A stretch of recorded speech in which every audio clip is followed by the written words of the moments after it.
Welcome back to my channel. In this video, I'll show you how to fix missing UEFI firmware settings. Before attempting any potential fix, you need to verify that your PC is equipped to support UEFI. If your PC is an older model, the chances are that the UEFI firmware settings are unavailable.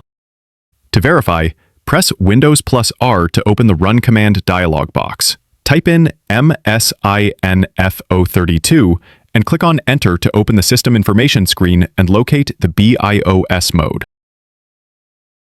The value should either be UEFI or Legacy. If it's Legacy, it means you don't have UEFI settings on your PC. But don't panic, I got you covered.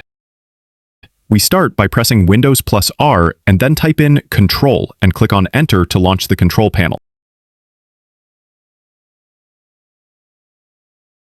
Click on Hardware and Sound and then click on Power Options. Now on the left side, click on Choose what the power buttons do.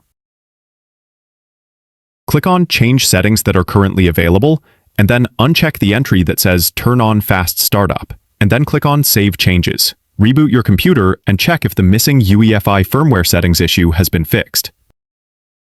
If you found this helpful, give it a thumbs up. And don't forget to subscribe. See you in my next video.